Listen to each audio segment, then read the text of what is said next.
Gledalke in gledalci, lepo pozdravljeni v tokratni oddaji Župan za vas.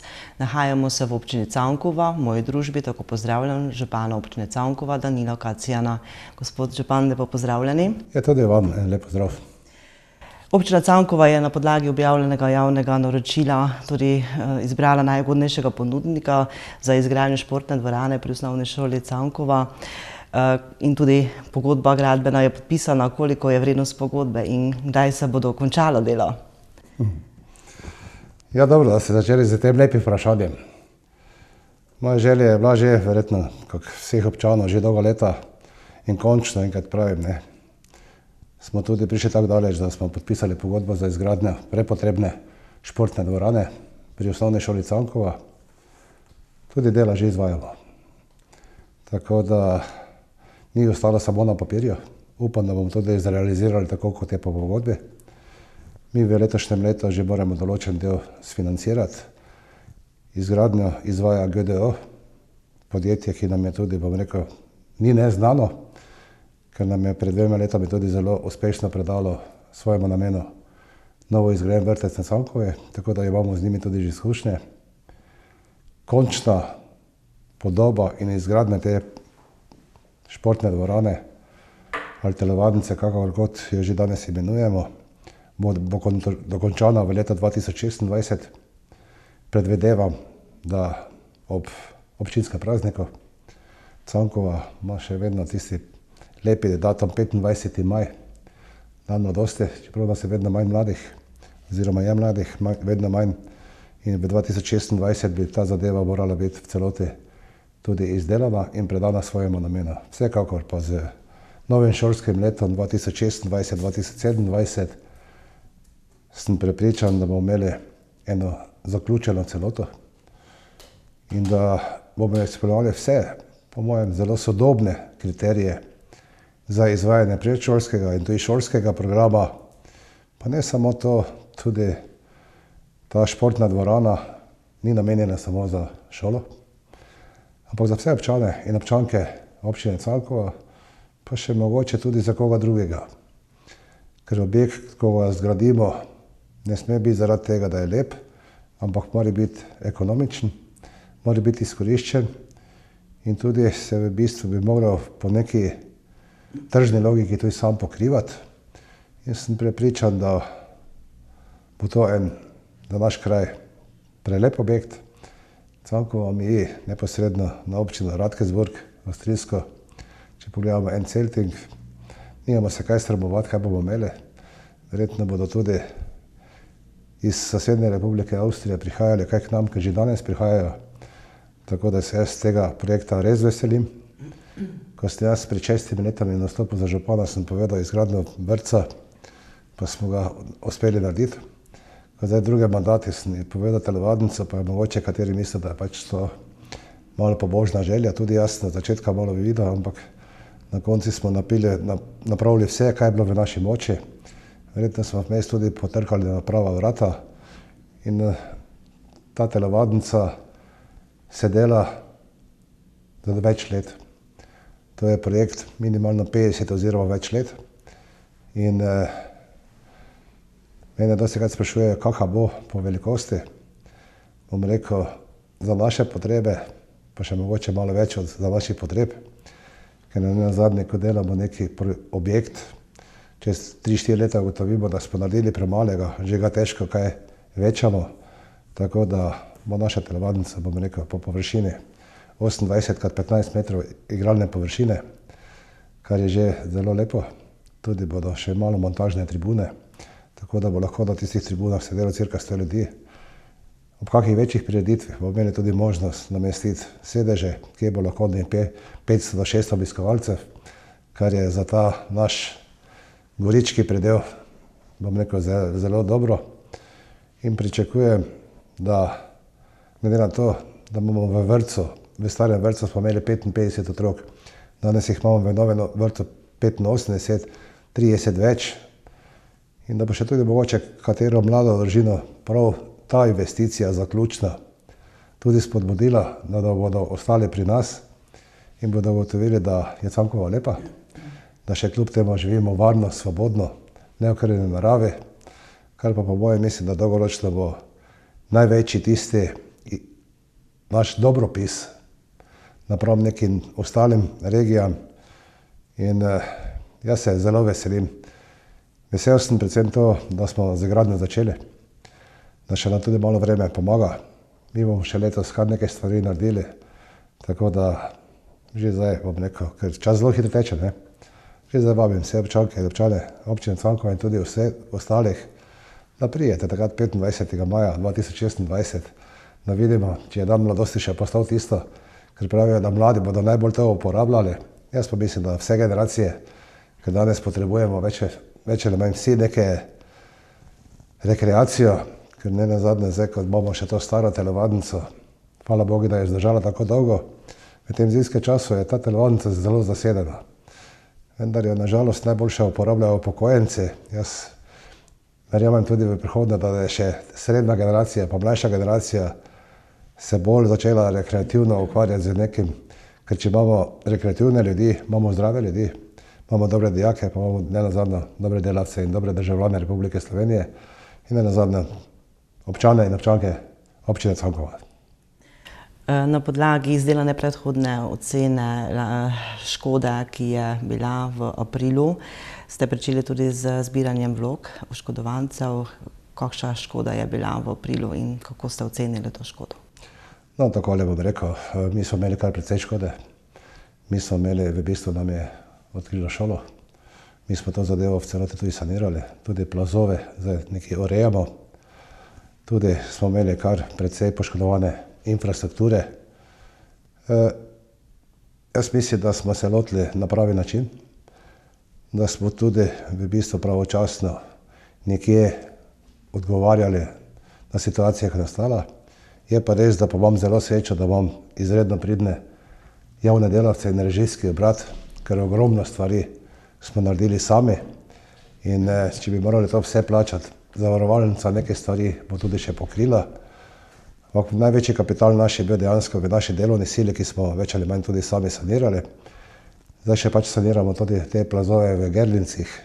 Problem je, ker je cela Slovenija bila v bistvu ne nazadnje Koroška, pa tam tisti predel, pa tudi, bom rekel, tam Gorenjska, zelo prizadeta in nismo imeli pravih strokovnjakov.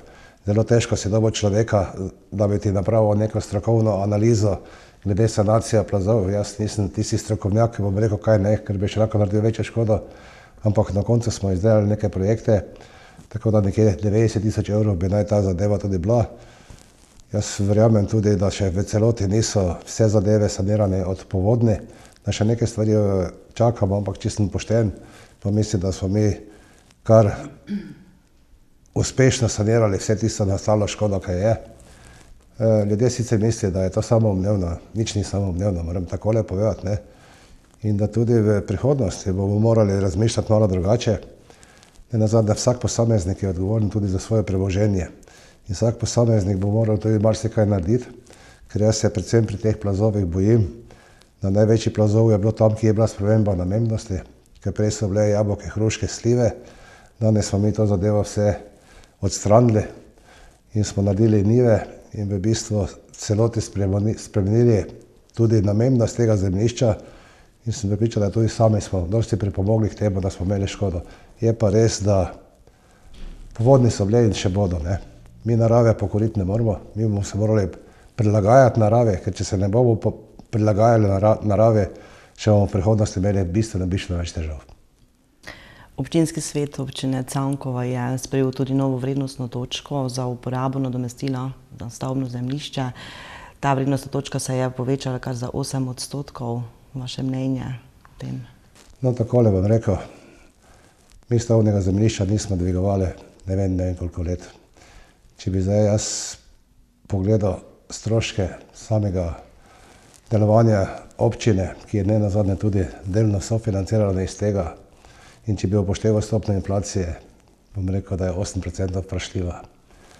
Mi bomo se morali zavedati, da bomo te male, predvsem male občine, pa tudi velike občine verjetno, imeli v prihodnosti velike težave. Mi že danes v tem trenutku plačujemo ogromno domov za ostarele, ogromno nekih stvari in tudi zdaj zakonodaja, dolgotrajna oskrba. Se bojim, če bomo morali v tej obliki vse občine to sprejeti. Nažalost, moram takole povedati, mi smo imeli zdaj pred mesecem dni ena občanka, ki je bila dolgo v domu, nažalost je umrla. Tudi mi smo pogreb mogli izvesti, ker ni imela svojcev. Mi smo za njo plačali 148 000 evrov, njena nepremičninska vrednost pa je vredna 30 000.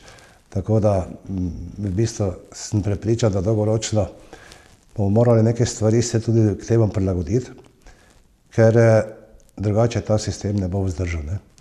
In mi imamo veliko težavo, mi imamo več kot 270 ljudi starejših od 70 let. Nas je populacija katastrofalno stara, mladih od zadaj več ne vem kaj dosti nimamo. In če bi jaz to, kaj za te stavbna zemljišča, pa to, in tudi ne nazadnje za pokopališča, pa to, koliko to dobimo, verjamete mi, da se nam niti materialni stroški ne pokrijejo. Jaz sem izračunal, mi smo v leta 2024 8-krat opravljali košnjo, 8-krat na vseh pokopališčih.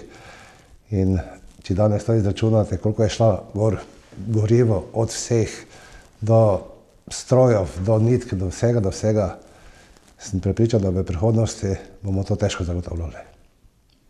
Na 14. redni seji je občinski svet občine Cankova tudi obravnaval elaborat tehnične posodobitve. Zakaj ste se odločili za to posodobitev tega elaborata? Mislim takole, noben sistem ne sme biti zabetoniran, ne. Mi se moramo vedno prilagajati dejanskemu stanju in iskati neke bolj primerne zadeve. Jaz sem prepričan, da teh zadev v prihodnosti še bo več. Ker elaborati kot takšni, bom rekel, nič ne pomenijo, če jih pol ne izvajamo. Jaz verjamem, mi smo tudi nenazadnje zdaj v občini Cankova naredili celotno omrežje vodovodno v Gerlinci, ki smo ga zaključili, ampak sem ugotovil, da je še pač od predhodnikov mojih, pa tudi še delno od mojih, ki sem že 6 let župan, ostalo kar nekaj stvari odprtih, ne. Zdaj, če je vodovod kot taki zagotovljen vsem občanom in občankam, so ga dolžni tudi vsi nenazadnje upoštevati in se tudi priklopiti, ne. Mi smo zdaj poslali čez 120 obvestil ljudem, da so po odloku se dolžni priklopiti.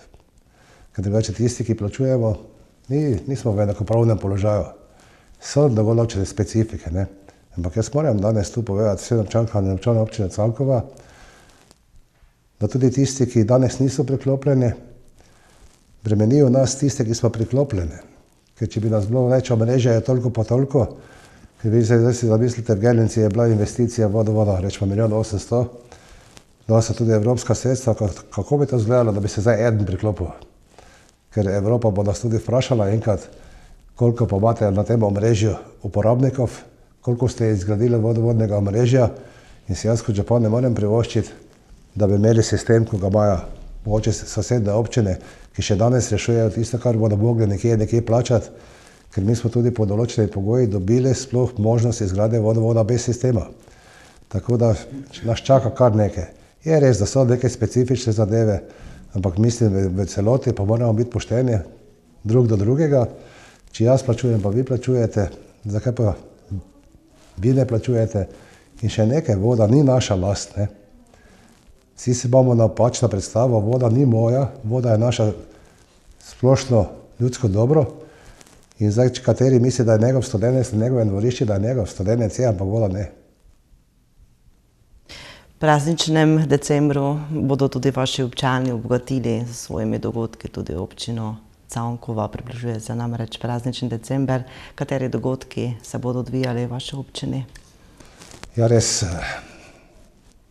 leto se bliža že skoraj koncu, ne. Čas zelo hitro teče. Toliko nekih burnih dogajanj raznih je bilo. Mislim, da na koncu si to vsi skupaj zaslužimo.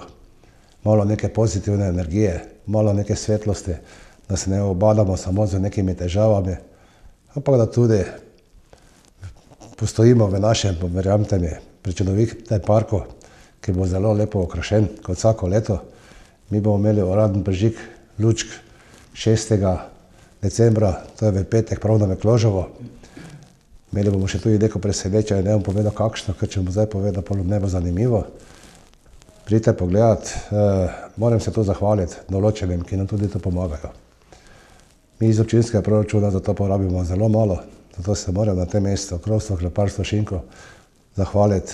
Moram se lekarni na Cankovi zahvaliti. Moram se gospe Betki Osojnik zahvaliti, ki nam je dala res lepo drevo, ki smo ga namestili na mesto vodometa. Jaz verjamem, da bo letos nekaj posebnega.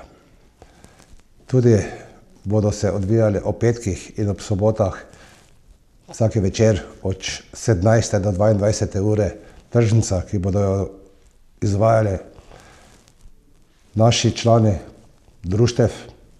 Jaz verjamem, da jim bo interes, da bodo prišli, nekaj so že tudi pokazali. Tudi prvega adventno lučko bomo že prižgali, tudi uradno po končani maši v nedeljo prvega ob 11. uri. Skratka, pestro bo, živahno bo in verjamte mi, da bo lepo. Mi že vsako leto znamo nekaj okrasiti, letos še poskušamo malo zadevo nekaj dodati. Predvsem je največje zadovoljstvo, ko vidim, da prihajajo otroci in da v tem našem parku bomo tudi imeli božička z željami. Vse ne bomo mogli izpolniti. Jaz verjamem, da marsikateri si bo zaželel sneg, tudi verjamem, da bomo ga malo dobili, ne.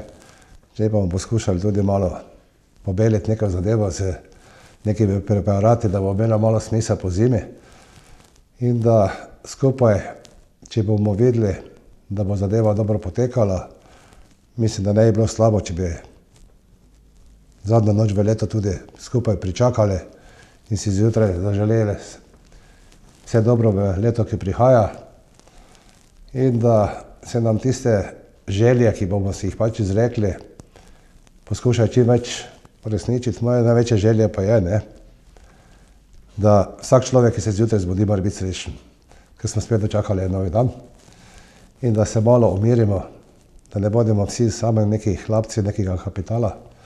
Življenje rabimo zelo malo, rabimo kako lepo besedo, kaki nenazadnje lep pogled, ker na tem svet stoji in kot župan si želim, da bi v vrtcu še naslednje leto bilo več otrok in da bi predvsem v novem šolskem letu, ker mi imamo zdaj na šoli samo 122 otrok, bilo bar še 10 ali pa 20 več, ne, ker takrat bomo lahko tudi upravičili vse te investicije, ki jih izvajamo. Novo leto je tudi čas za nove načrte, torej katere načrte ste pripravili za novo leto? Veste, načrtov vsi lahko mi naredimo ogromno, ampak vsi načrti morajo biti zasnovani na realne osnove. Moj načrt je dejansko to, kar sem si ga tudi zadal v drugem mandatu, dokončanje vodovoda, ki smo ga končali, dokončanje športne dvorane, kar je naš največji projekt. Nekaj stvari še bomo delali, ampak delali bomo pač toliko, koliko bomo tudi finančno zmožni in koliko bo tudi posluha. Jaz kot župan v 6 letih mojega županovanja se nismo zadolžili za niti en cent.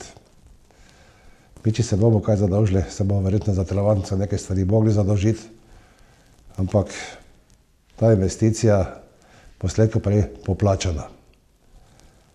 Vem, da imamo še ogromno stvari na infrastrukturi za urejati, ampak osnovne življenjske zadeve smo več ali manj naredili. Od vodovoda do optike, do ne vem čega, do ne vem čega. Na Cankovi na razdalji 300 metrov mi imamo vse. Imamo lekarno, imamo zobozdravnika, imamo center za krepitev zdravja, imamo optiko, imamo vulkanizerja, avtopralnico, Petrol, da še ne bom našteval. Sploh ne rabimo avta, samo pridite. Imamo izredno lepo hišo dr. August Pavla, kjer lahko se noter tudi sedemo. Nenazadnje imamo tudi eno malo vinoteko. Če nam je fejst vroče poleti, ker je tam vedno ista temperatura, se lahko fajn ohladimo, lahko spijemo tudi kako primerno ohlajeno pijačo. Pa mislim, da vsi, ki prihajajo na Cankovo, verjamete, da jih kar prihaja precej, grejo več ali manj zadovoljni.